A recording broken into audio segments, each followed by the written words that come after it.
పేదరికాన్ని జయించే ఆయుధం ఒక చదువు మాత్రమే.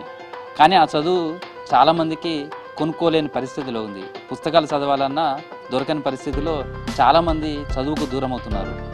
గ్రూప్స్కి కావచ్చు లేదా కాంపిటీషన్ ఎగ్జామ్స్కి ప్రిపేర్ కావాలన్నా కానీ గ్రామీణ ప్రాంతంలో కావలసినటువంటి పుస్తకాలు అందుబాటులో లేని పరిస్థితి చాలా గ్రామాల్లో కనిపిస్తుంది. తాను పడ్డ కష్టాలు తన తోటి వాళ్ళు కానీ తన తర్వాత వాళ్ళు కానీ ఎవరు పడద్దనుకున్న ఒక ఉపాధ్యాయుడు ఒక లైబ్రరీనే స్థాపించాడు.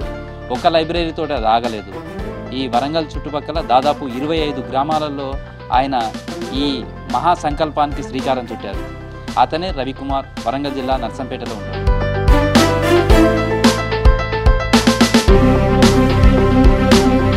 ఇప్పుడైతే ఇన్ఫర్మేషన్ కోసం అయితే టెక్నాలజీ అందుబాటులో వచ్చింది. కమ్యూనికేషన్ వ్యవస్థ పెద్దగా పెరిగిపోయింది.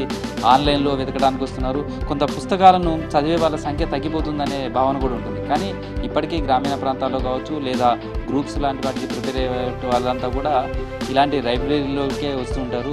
ఇక్కడ అన్ని రకాలైనటువంటి పుస్తకాలను తర్వాత ఇక్కడికి వచ్చేటువంటి విద్యార్థులకు కావచ్చు లేదా నిరుద్యోగులకు కావలసిన అన్ని ఫెసిలిటీస్ తోటి ఈ లైబ్రరీని ఏర్పాటు చేశారు. ప్రస్తుతం ఆ లైబ్రరీని ఏర్పాటు చేసిన రవికుమార్, ఆయనతో మాట్లాడదాం. నేను జీవితంలో ఎదుర్కొన్నటువంటి ఆ యొక్క సమస్యల నుంచి వచ్చిన ఆలోచన ఇదండి. ఎందుకంటే గ్రామీణ ప్రాంతంలో నుండి వచ్చినటువంటి నిరుపేద కుటుంబం నుండి వచ్చినాము. మా నాన్న ఒక ఆటో డ్రైవర్గా ఉండేవాళ్ళు. కనీసం పుస్తకాలు కూడా కొనుక్కోవడానికి సరైనటువంటి ఆర్థికంగా సహకరించేటువంటి పరిస్థితి ఉండేది కాదు. అటువంటి సందర్భంలో 2007లోనే నేను డిగ్రీ అంబేద్కర్ ఓపెన్ యూనివర్సిటీలో డిగ్రీ పూర్తి చేసిన సంవత్సరమే లీడ్ అన్నటువంటి ఒక కార్యక్రమాన్ని పూర్తి చేశాం.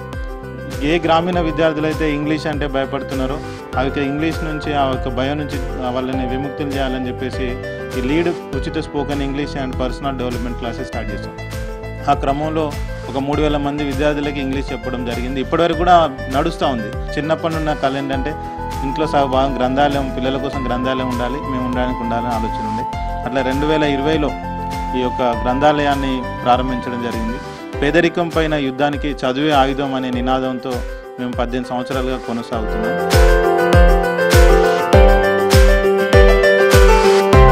మొదటి నుండి ఉన్న అలవాటు సార్ పుస్తక పఠనం. నాకు 3వ తరగతి 4వ తరగతి నుంచి కూడా చెన్నారావుపేటలో గ్రంథాలయానికి వెళ్ళి పేపర్ చదివేటువంటి అలవాటు ఉండేది. ఒక పాఠ్య పుస్తకాలే కాకుండా బియాండ్ ద టెక్స్ట్ బుక్స్ కూడా చదివే అలవాటు ఉంది. అట్లా వేతనంలో మొదటి నుంచి కొంత భాగం పుస్తకాలని కొనుక్కోవడానికి కేటాయించాము. నేను కూడా ఎడ్సెట్లో BEd state second rank sir. Ambedkar open చదివినా కూడా సివిల్స్ ప్రిపేర్ అయ్యేటువంటి ఆ ఉద్దేశంలో ఆ లక్ష్యంతో ఉండేవాడిని. ఆ క్రమంలో ఈ పుస్తకాలన్నీ తీసుకోవడం, సేకరించడం జరిగింది. ఇందులో 80% పుస్తకాలు నా సొంత పుస్తకాలు, నేను కొన్న పుస్తకాలు, డబ్బులు వెచ్చించుకునే ఉన్నాయి. ఆ తర్వాత మా సాహితీ మిత్రులు, కవిత్వం రాయడం ద్వారా పరిచయమైనటువంటి మా కవి మిత్రులు, సాహితీవేత్తలు, కొంతమంది పూర్వ విద్యార్థులు కూడా ఈ యొక్క పుస్తకానికి ఈ గ్రంథాలయానికి కొన్ని పుస్తకాలను అందించడం జరిగింది. కొంతమంది వెల్ విషర్స్ చెప్పారు ఇంకో మొబైల్ లైబ్రరీ కూడా ఉంటే బాగుంటుందని. పిల్లలు ఇక్కడ దాకా రాలేనటువంటి పిల్లలకి మనమే వెళ్ళి ముఖ్యంగా 3 విషయాలను చెప్తున్నాము: ఇంగ్లీష్, ఎడ్యుకేషన్ అండ్ ఎన్వైరన్మెంట్.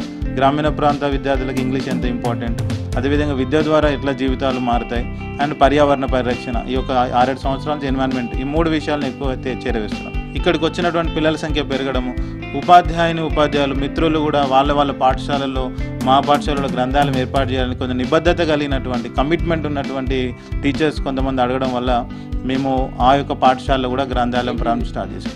అలా మేము ఇప్పటివరకు 25 పాఠశాలల్లో మరియు కొంతమంది యువత ఉత్సాహం ఉన్న చోట 25 గ్రామాల్లో గ్రంథాలయాన్ని లీడ్ గ్రంథాలయాన్ని ఏర్పాటు చేసాం.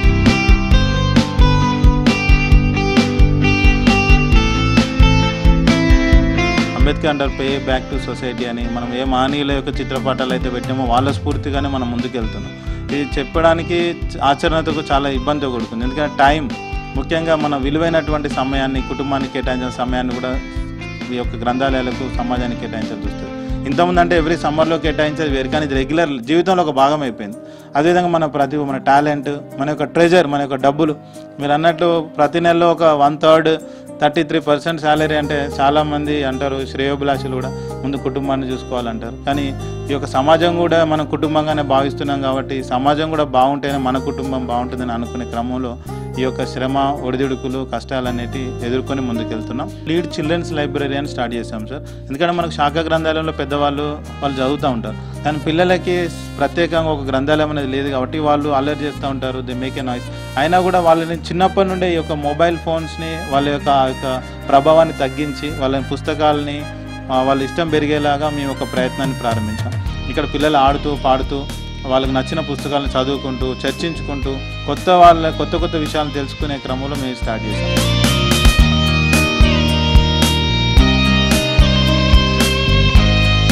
లిటరరీ సెంటర్ ముఖ్యంగా సాహిత్య కార్యక్రమాలకు కూడా ఇది ఒక మంచి వేదికగా కొనసాగుతుంది. వరంగల్ జిల్లా నర్సంపేటలో ఎందరో మంది సాహిత్యవేత్తలు 2 రాష్ట్రాల నుంచి, నిజంగా చెప్పాలంటే మన దేశంలో ఉన్నటువంటి చాలామంది పేరుగాంచిన సాహిత్యవేత్తలు కూడా మన లైబ్రరీని సందర్శించి ఇక్కడ కొన్ని సాహిత్య కార్యక్రమాలు నిర్వహించడం జరిగింది.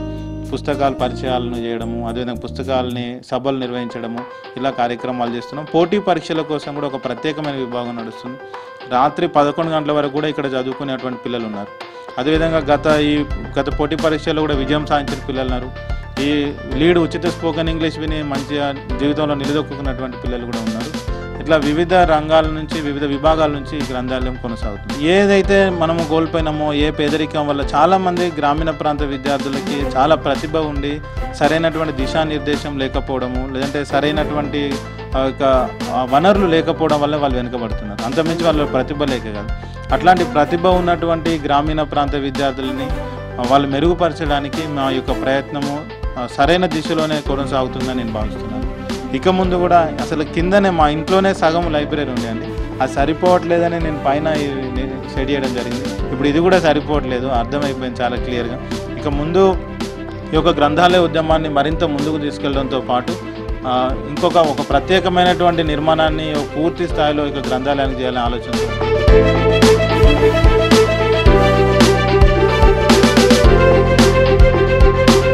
ఇప్పటివరకే మేము ఏ విధమైనటువంటి సహకారాన్ని పొందలేదు సార్, ప్రజాప్రతినిధుల నుండి కానీ ప్రభుత్వం నుండి కానీ. ఇక ముందు అదే పూర్తి స్థాయిలో ఒక నిర్మాణాన్ని అయితే చేయాలని ఉంది. ఎందుకంటే అది పూర్తిగా పిల్లల కోసము, చదువుల కోసము, ఈ యొక్క పుస్తక పఠనాన్ని పెంపొందించడము.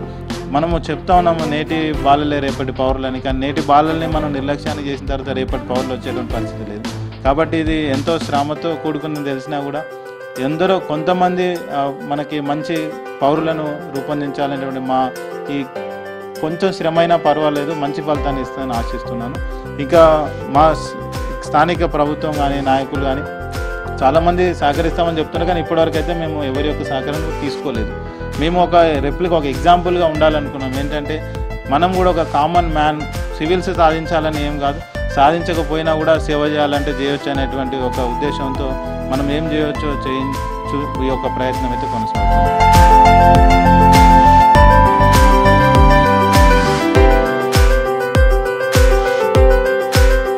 నేను వచ్చిన స్టేజ్ కూడా కింది నుండే సార్. యాక్చువల్గా నేను ఎంబీబీఎస్ చదివి డాక్టర్ కావాలనుకున్నాను, కానీ మా కుటుంబ ఆర్థిక పరిస్థితుల వల్ల డాక్టర్ కాలేకపోయాను.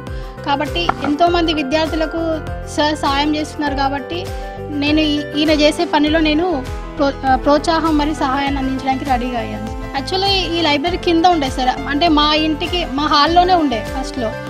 ఈ బుక్స్ ఉండడం వల్ల నాలెడ్జ్ వస్తుంది కదా సార్, అందుకోసం మరి ఈ బుక్స్ చూస్తే నాకు కూడా మంచిగా సంతోషం అనిపించింది. ఎంతోమంది పిల్లలు వచ్చి చదువుకోవడం, వాళ్ళు మంచి మంచి స్థానాల్లో ఉండడం, కొంతమంది పిల్లలు ఉద్యోగాలు కూడా కొట్టారు సార్. సో వాళ్ళు ఉద్యోగాలు సాధించినప్పుడు సార్ దగ్గరికి వచ్చి నేను ఉద్యోగం సాధించాను సార్, మీ స్టూడెంట్ నాకు గర్వంగా ఉందని అలా చెప్పినప్పుడు నాకు చాలా సంతోషంగా అనిపించింది సార్. ప్రైవేట్ స్కూల్లో టీచర్గా వర్క్ చేసేది సార్. తర్వాత ఇక నేను వర్క్ ఆపేసి ఫుల్ టైం ఇందులోకే వచ్చేసాను సార్. ఇక్కడికి పిల్లలు వస్తూ ఉంటారు, ఎర్లీ మార్నింగ్ కొంతమంది పిల్లలు వస్తారు సార్, మధ్యాహ్నం కూడా వస్తారు, అంటే స్కూల్కి వెళ్ళని పిల్లలు వస్తారు. సాయంత్రం కూడా స్కూల్ అయిపోయాక వచ్చి హోంవర్క్స్ చేసుకోవడం, స్టోరీస్ అవి వాళ్ళు ఓన్గా క్రియేట్ చేస్తూ ఉంటారు. స్టోరీస్, సాంగ్స్, రైమ్స్, కథలు చదువుకోవడం ఇవన్నీ చేస్తూ ఉంటారు సార్. యాక్చువల్గా మా ఉద్దేశం ఏంటంటే మేము బట్టి మెథడ్ని ప్రోత్సహించాం సార్.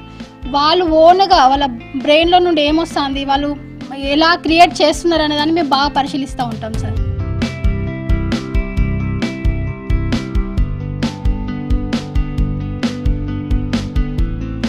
ఇప్పుడు మా ఉద్దేశం కూడా అదే సార్, అవాయిడ్ మొబైల్, హగ్ ఏ బుక్ అనే కాన్సెప్ట్లో మేము వర్క్ చేస్తున్నాం సార్. ఎవరైతే మొబైల్ని అవాయిడ్ చేస్తారో బుక్ను హద్దుకుంటారో వాళ్ళకి ఆటోమేటిక్గా జ్ఞానం అనేది పెరుగుతూ ఉంటుంది. ఎందుకంటే మొబైల్లో మనం చూస్తూ ఉంటే మనకు కావాల్సిన సమాచారంతో పాటు మనకు అనవసరమైన సమాచారాన్ని కూడా చూడడం జరుగుతుంది. దానివల్ల నష్టం కూడా, బ్రెయిన్ అలసిపోతుంది, కళ్ళు ఖరాబ్ అయితే, ఇలాంటి ఎన్నో ఎఫెక్ట్స్ ఉన్నాయి. కాబట్టి మేము పుస్తకాన్ని చదవడం అంటే రీడింగ్ స్కిల్స్ని ఇంప్రూవ్ చేయడంలో ముఖ్య పాత్ర వహిస్తున్నాం సార్ ప్రజెంట్. సార్ ఏమనిపించదు సార్, బర్డెన్గా అయితే ఏమనిపించదు. ఎందుకంటే నేను కూడా చదువుకుంటూ ఉంటాను ఇందులోనే వాళ్ళతో పాటు. వాళ్ళు వచ్చి స్టోరీస్ చెప్పడం, సాంగ్స్ పాడడం వల్ల నాకు కూడా ఆటోమేటిక్గా మానసిక ఉల్లాసం అనేది ఏర్పడుతూ ఉంటుంది. వాళ్ళతో వాళ్ళ చిన్నపిల్లలతో వాళ్ళని ఎంజాయ్ చేసినట్టే అనిపిస్తూ ఉంటుంది సార్. నాకేం బర్డెన్గా అయితే అనిపించలేదు ఇప్పటివరకు. యాక్చువల్గా మేము స్టార్ట్ చేసిన స్టార్టింగ్లో ఇది లైబ్రరీ ఎందుకండి, అనవసరంగా డబ్బులు వేస్ట్, మీరు మీ కుటుంబాన్ని చూసుకోండి అది ఇది అలా అన్న వాళ్ళే ఇప్పుడు ఏం చేస్తున్నారంటే కొంతమంది టీచర్లు మా స్కూల్లో లైబ్రరీ పెట్టండి ప్లీజ్ సార్, మాకు కొన్ని బుక్స్ డొనేట్ చేయండి, మేము వాటిని చూసుకుంటాం, లైబ్రరీ పెట్టుకుంటాం, మేము దాన్ని ఎంకరేజ్ చేస్తున్నారు సార్ ఇప్పుడు ప్రజెంట్ చాలామంది టీచర్లు. మేము ప్రజెంట్ అయితే సార్ లాస్ట్ టైం గ్రూప్స్కి ప్రిపేర్ అయ్యే పిల్లలకి చాలామందికి మా ఓన్ డబ్బులతోటి బుక్స్ కొని వాళ్ళకి ఇచ్చేసాం సార్. ఎందుకంటే వాళ్ళకు మినిమం మెటీరియల్ కొనుక్కునే స్తోమత కూడా లేని వాళ్ళకి కొన్ని సెట్లు కొని ఇచ్చేసాం సార్. అలాగే ఇంకా చాలామందికి బుక్స్ అందాలి, వాళ్ళ దగ్గరలోకి బుక్స్ చేరాలనేది మా యొక్క ప్రయత్నం సార్. ఊరూరికి లైబ్రరీగా సార్, ప్రతి ఇంట్లో వాళ్ళకంటూ ఒక లైబ్రరీ ఉండాలి, వాళ్ళకంటూ కొన్ని బుక్స్ ఉండాలి. ఈ సెల్ ఫోన్లు కంప్లీట్గా అవాయిడ్ చేసి బుక్స్ని పట్టుకొని బాగా బుక్స్ మీద అవగాహన పెంచుకొని అందరు జ్ఞానవంతులు కావాలని మాకు ఉంటుంది సార్. టెక్నాలజీ పరంగా ఫోన్స్ ద్వారా, యూట్యూబ్స్ ద్వారా, సిస్టమ్స్ ద్వారా చూస్తున్నారు. ఇట్లా గ్రంథాలయంకి వెళ్ళి చదవడం చాలా తక్కువ అయింది. పుస్తకాలు చదివిస్తే ఏంటంటే ప్రింట్ ఉంటుంది సార్. యూట్యూబ్ అంటే ఓన్లీ స్టోరీ మాత్రమే ఉంటుంది. ఇంత పుస్తకాలు చదివినంత మాత్రం అయితే ఫోన్లో ఉండదు. పుస్తకం చదివిందేమో గుర్తుంటుంది సార్, ఫోన్లో అయితే అంతగా ఏమి ఉండదు సార్. పుస్తకం అంటే మనం ఇంట్రెస్ట్ పెడతాం సార్. ఇప్పుడు గ్రూప్స్ కానీ కాంపిటీషన్ ఎగ్జామ్కి ఎనీ ఎగ్జామ్ ఏదైనా ప్రిపేర్ అవ్వాలి అంటే మనం గ్రంథాలయానికి వెళ్ళి చదువుకోవాలి సార్. బుక్స్ చదవడం మంచిది, పూర్ పీపుల్కి చాలా యూజ్ అవుతుంది. ఇట్లా లైబ్రరీస్ పెట్టడం కూడా మంచిది. ఇక్కడ చాలామంది కాంపిటేటివ్ ఎగ్జామ్స్కి ప్రిపేర్ అవుతున్నారు. రోజుకో పుస్తకం చదువుతున్నాను, రోజు ఒక గుడ్ థింగ్ నేర్చుకుంటున్నాను. లైబ్రరీకి రావడం వల్ల చాలా నేర్చుకోగలుగుతున్నాం. ఇలాగే ఇక్కడ అన్ని క్వశ్చన్స్ కానీ ఏదన్నా తెలుసుకోగలుగుతున్నాం. కాబట్టి లైబ్రరీకి రావడం ఒక మంచి అలవాటు. అది చాలా తేడా ఉంది. అక్కడ నార్మల్గా చూసినా విన్నా కూడా సరిగా గుర్తుండట్లేదు, కానీ ఇక్కడ మనం ఇక్కడనే ధ్యాస పెట్టి చదువుతున్నాం కాబట్టి చాలా గుర్తుంటుంది. ఇక్కడ బాగుంది సార్, అంటే పూర్తి వివరాలు తెలుస్తున్నాయి లైబ్రరీకి రావడం వల్ల. ఎలాంటి డిస్టర్బెన్స్ కూడా ఏమి ఉండదు. లైబ్రరీలో కొంచెం ప్రశాంతంగా ఉండి మంచిగా చదువుకోవచ్చు. గ్రంథాలయానికి రావడం నాకు చాలా హ్యాపీగా ఉంది. ఎందుకంటే ఒకప్పుడు టెక్నాలజీ లేని ఆ సిచ్యువేషన్లో గ్రంథాలయాలు చాలా ఉపయోగపడేవి. టీఎస్పీఎస్సీ కానీ ఏదైనా కాంపిటేటివ్కి ప్రిపేర్ అవ్వడానికి చాలా ఉపయోగపడుతుందని నాకు.